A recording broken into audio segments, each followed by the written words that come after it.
Hello, and welcome to our fourth night in our five-part webinar series called Engage in 5.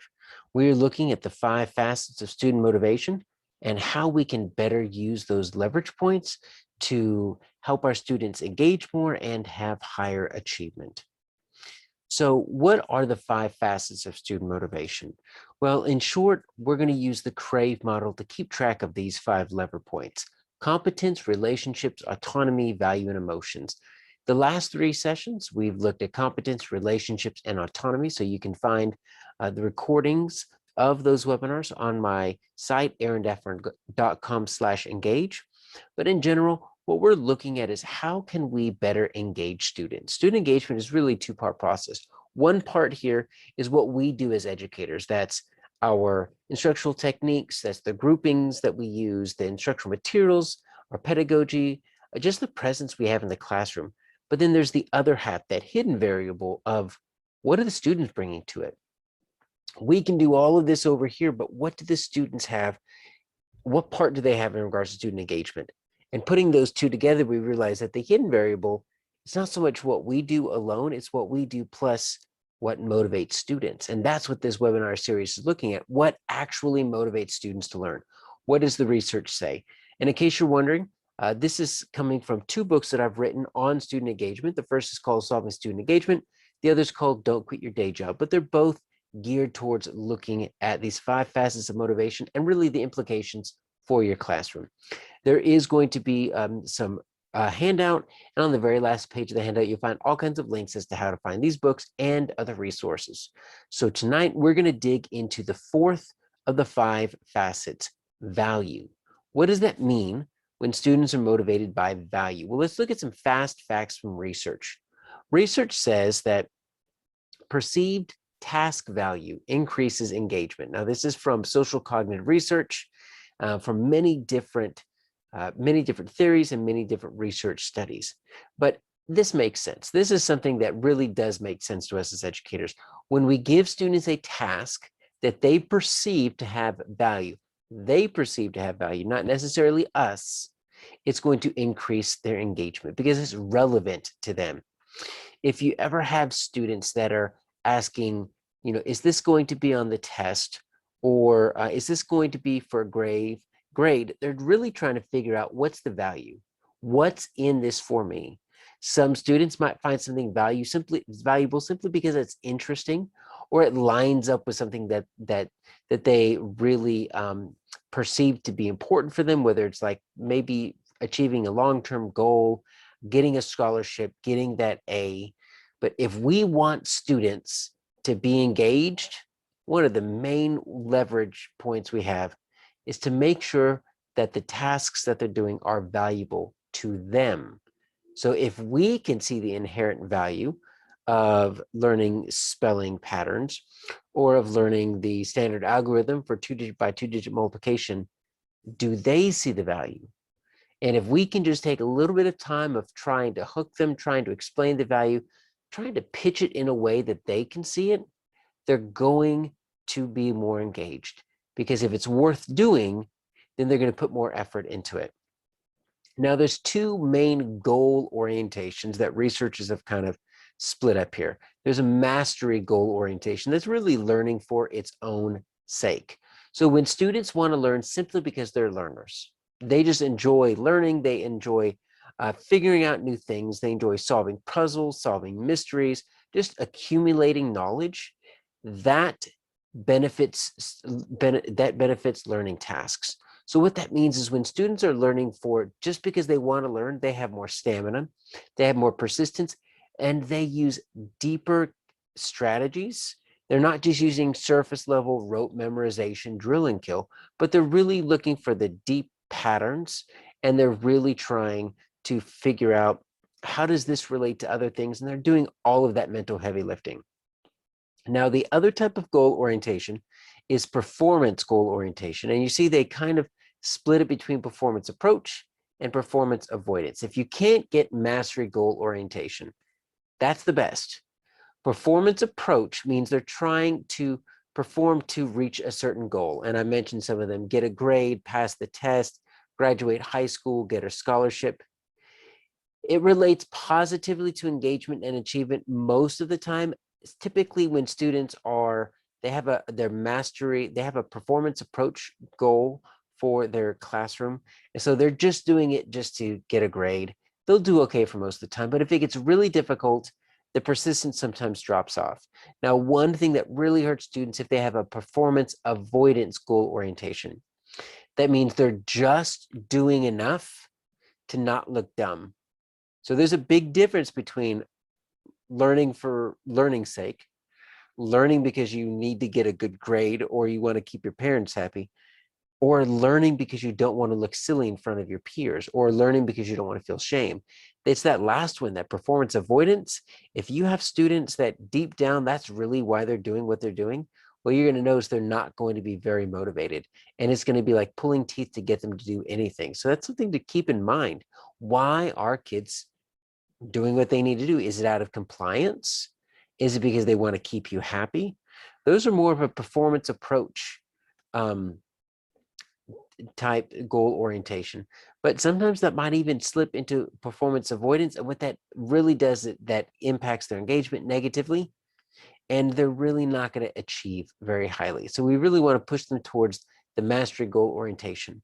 Now, here's the best news. We can influence their goal orientation. Now, this is borne out by research. How we set up our classroom, how we set up our the structures for testing, how we set up our even our activities, just the basic talk structures, how we set up grading, all of that in our classroom can influence our environment and can influence the goal orientation.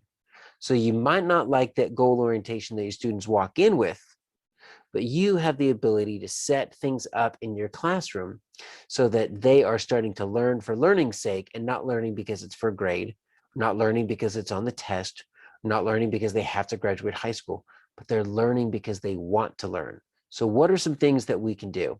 There's many things we can do, but let's just get started looking at two different things. First, assessment practices are going to be huge to basically tell your students, whether you want to or not, what is important in your classroom.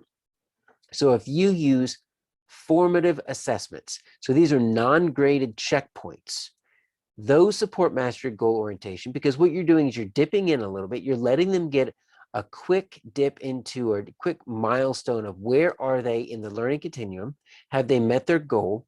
If they haven't, it's not for penalty, they don't receive a poor grade, and they get some feedback. And so they know how to correct before they get the final summative assessment. If you really utilize formative assessments, you don't grade them, it's surrounded by feedback, and the point is to let students know where they are as opposed to the large unit objectives and what they still need to learn. That just screams mastery goal orientation. You are letting them know that learning is more important than grades. Learning is more important than performance. And that will end up increasing both the grades and the performance by highlighting not those, but learning itself. So if everything is for a grade, if there are no second chances, if every single time that the students put their pencil to paper, they're going to receive some type of numerical evaluation, that is going to really push you more towards a performance evaluation, because you're training them to know that it only is worthwhile if it's for a grade.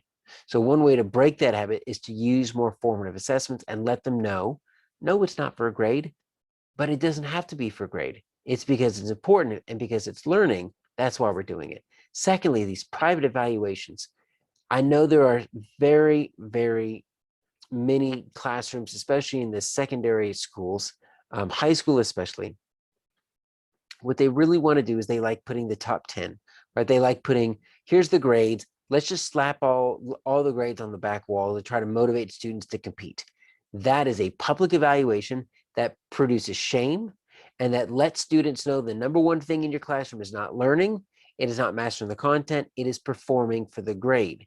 So they will do everything they can to get higher on that list and perform, even if that means surface level rote memorization, even if that means cheating, even if that means cutting corners, because you are emphasizing to them performance for the grade is much more important than actually learning. So whenever you give any type of evaluation, keep it private. It's not anybody else's business but yours and the students, and that helps keep them from adopting this performance goal to where they think the grade is more important than the learning. And then largely errors are they're just a part of learning. Errors are normal. Errors mean that we have some areas in which we can grow, and that we have some, some, at least some light shining on a few weaknesses. If we normalize errors, if we let students know that mistakes are part of learning, then they're okay with that. But if every time they make a mistake, they get laughed at, they feel shame, or they get penalized in the grade book, they're going to shy away from errors and do everything they can to not look stupid. That really pushes them towards that performance avoidance, and that is not what we want. So talk about the fact that errors are normal. When you make an error, own up to it, laugh it off, tell the kids that, well, now you know one way not to do it. Make errors acceptable and normal, so you can build on that and say, well, making a mistake is okay, but what we really want to do is when we make a mistake, learn from it, or we want to get feedback, or we want to make a plan in order to improve our performance. But we can't do that if they're afraid to make mistakes. So think about how you assess. That's one thing that we can do. Another thing we can do is to utilize reflections. So what we really want to do is we want to draw the student's own values into the learning. Why is this important? Or what are they learning? And even though we sometimes will have students reflect in their mind, it's really helpful for them to talk out loud, maybe even use it as a journal activity. But what we want to do is we really want to encourage them to reflect on what they're learning, how they can apply it. Why is what they're learning useful? Does it help them with anything? The more we purposefully ask them to simply reflect on the content, on their learning, on their progress. That builds into the motivational facet of value, because it lets them know that what we're doing is worthwhile. And though it might not be obvious, that reflection brings it out into the open and makes them think, why am I learning 2-digit by 2-digit multiplication? Why is it important for me to understand more about the rock cycle? And so it encourages this metacognition, and it just really shines the light on value. Why is what they're learning meaningful to them? Why should it be? And it really forces them to answer that question. Now, there's different types of reflection. So sometimes you can ask students to reflect on their level of understanding. How much do you know about this subject now? And do you think you are, on a scale of 1 to 5, you know everything about it? And if it's not a 5, what else do you need to know? Really get them to see if they can even identify some of the blank spots, some of the question marks they have, because our brains are naturally designed to want to solve these mysteries, to close these loops, these gaps. And so if we can get them to even take a moment and say, you know what, I don't really think I know everything about this, that's going to get them a little bit more engaged to try to solve that and try to fill that gap. So we can always ask them to reflect on how well do you think you understand this, but also their progress. So maybe if they think, if it's a week-long unit, this is where you were at the beginning. Maybe you did a pretest, or maybe you have them do a reflection at the beginning of the unit. Think about where you are now. It's Friday. We've spent all week learning about this. How much have you learned? And just get them to see if they can understand that through effort, through dedication, through hard work, perseverance, they were able to grow their level of understanding. And so they could reflect on their progress. So they might not be exactly where they want to be. They might not necessarily feel like they're the smartest kid in the class and that they can teach that lesson. But if they can see that they've made progress, that's also going to help them feel that it's valuable, that it's worth their effort. Third, it's that effort. They can just reflect, did I try my best? When I got stuck, what did I do? Did I persevere? Did I use different strategies? Did I phone a friend? Did I ask the teacher? Or did I just give up? Because remember, mistakes are normal. Misunderstandings are normal. We are supposed to run into roadblocks. So if you are finding some students that are giving up too easily, an effort reflection would be good. And that could just be a real quick turn to talk to your partner. Rate your effort on a scale of 1 to 4 today, with 1 being I didn't try anything at all, I just gave up, to 4 being I never stopped, and every time I ran into a problem, I found a way to get over it, and I wouldn't stop until I figured it out. Have them rate that. And then explain why they rated the way they did, and then what they can do to move their number up the next time. That's all it takes. And then finally, group contribution. Sometimes we do some group work. Sometimes it works well, and sometimes it's just crazy, right? It seems like it's an academic version of the Hunger Games, to where kids are killing each other or they're trying to cut each other off. They're not really supporting each other. And so even a group contribution could be, how much did you contribute to this group? You can use a scale. Scales are easy, 1 to 4, right? 1 meaning I didn't do anything with my group. 4, I was the very best team member. And just have them reflect so that they know that they are accountable not only to themselves, but also to their teammates. And so anytime you get them to reflect, it's bringing their own values and ethics into it, and their core identity of how they see themselves, and that's going to leverage that facet of value. For students that are younger, give them some sentence stems. You might ask them some big esoteric question about their effort. They might not know how to answer. So give them a stem saying, my effort during this project was a number because, and then an explanation. Script out for them how they can respond to this. If they want to do it visually, if they're really, really young students, they might be nonverbal, or they might just want to draw a picture. There's all kinds of creativity you can put here, but get them thinking about how much they know, how much progress they've made, what their level of effort was, and what they did with the group. So those are just 2 ideas that we can use to leverage value.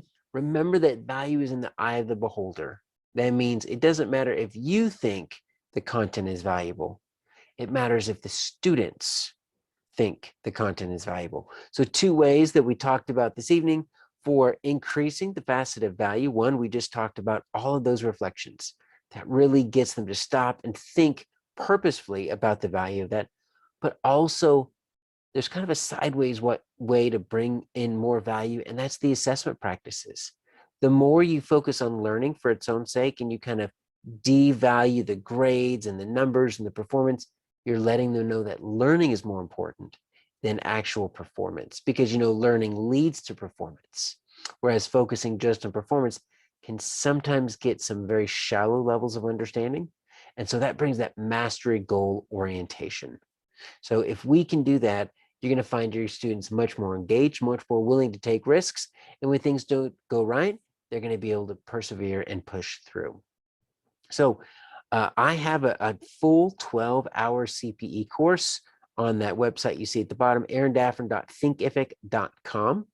And for the remainder of this month, so that's May 2021, it's 50% off the price, so you can enroll now and you can just do it as you want, but it's worth 12 CPE hours. If you want to go really, really deep into student engagement, you just want to learn much more than what this webinar can give you. There are some additional resources in the handout. Look at the last page. There are those 2 books I shared, the online learning, which is that Thinkific web course that I designed. I also do training for schools, for districts, and then on the handout that you can find there at aarondaffern.com/engage, you'll also find a student engagement inventory that you can gift your students, and you can start tracking, quantifying the level of engagement and see if you can kind of move the needle. So I hope to see you next week. It is our 5th and final installment. We will be looking at emotions. And even though emotions are last, I personally think they are the most important. I view emotions as the gateway to learning. So we will see you then on April 20th from 8:30 to 9.